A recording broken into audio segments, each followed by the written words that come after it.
জুলাই আগস্টে গণহত্যার মামলায় সাবেক আইজিপি আব্দুল্লাহ আল মামুন, র্যাবের সাবেক গোয়েন্দা প্রধান ও এনটিএমসির সাবেক মহাপরিচালক জিয়াউল আহসান সহ ১০ জনকে ট্রাইব্যুনালে হাজির করা হবে। এই বিষয়ে বিস্তারিত জানতে সরাসরি যুক্ত হচ্ছি সহকর্মী মহসিন কবিরের সঙ্গে।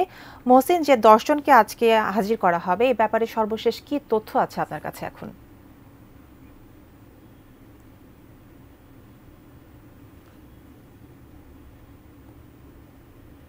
রুমিতা, সকাল 10টার দিকে 8জন পুলিশ কর্মকর্তা, তার ভিতরে একজন রয়েছেন এনটিএমসির সাবেক মহাপরিচালক জিয়াউল আহসান, যিনি সেনা কর্মকর্তা ছিলেন। তো এই 8জনকে হাজির করা হয়েছে। 10 জন আমরা শুনেছিলাম, তবে 10 জন নয়, 8জনকে হাজির করা হয়েছে।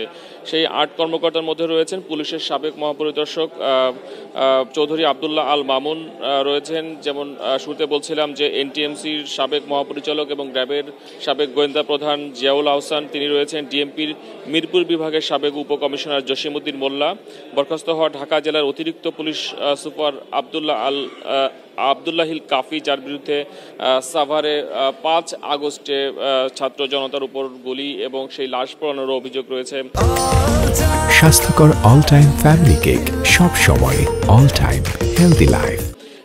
এবং রয়েছেন ঢাকা জেলা পুলিশের সাবেক অতিরিক্ত সুপার শহীদুল ইসলাম, যাত্রাবাড়ী থানার সাবেক ভারপ্রাপ্ত কর্মকর্তা আবুল হাসান জানেন যে এই জুলাই যে ছাত্র জনতার যে আন্দোলন, সেই আন্দোলনের পুরোটার সময় জুড়ে যাত্রাবাড়ি উত্তাল ছিল এবং সেখানে অনেক মানুষ ছাত্র জনতা নিহত হয়েছিলেন। তো সেই ঘটনায় যাত্রাবাড়ি থানার সাবেক ওসি আবুল হাসান, তাকে হাজির করা হয়েছে। গুলশান থানার সাবেক ওসি মাজারুল হক, ঢাকা মহানগর পুলিশের গোয়েন্দা বিভাগের সাবেক পরিদর্শক মোহাম্মদ আরাফাত হোসেন, এই 8জনকে হাজির করা হয়েছে। এবং আরেকটি তথ্য, যে কিছুক্ষণ আগে ট্রাইব্যুনালের যে কার্যক্রম শুরু হয়েছে 11টার দিকে, সেই ট্রাইব্যুনালের একটি আদেশ দেওয়া হয়েছে যে সাবেক আইজিপি আব্দুল্লাহ আল মামুন, তাকে তদন্ত সংস্থা ট্রাইব্যুনালের তারা জিজ্ঞাসাবাদ করবে।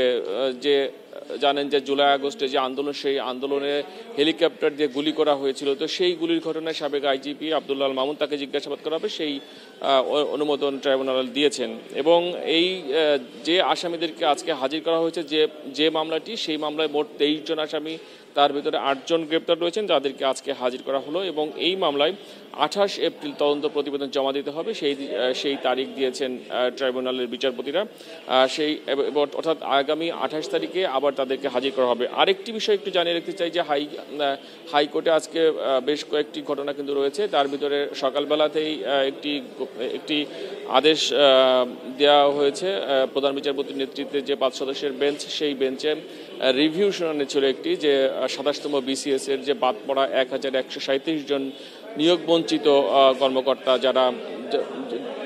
যারা চূড়ান্ত সুপারিশ প্রাপ্ত হয়েছিলেন নিয়োগের জন্য, তো তাদের দীর্ঘদিনের যে আইনি লড়াই, 18 বছরের যে আইনি লড়াই, সেই লড়াই শেষ হয়েছে এবং তারা নিয়োগ পাওয়ার জন্য তারা সুপারিশ প্রাপ্ত হয়েছেন। তো এই ছিল এখন পর্যন্ত সর্বশেষ অবস্থা।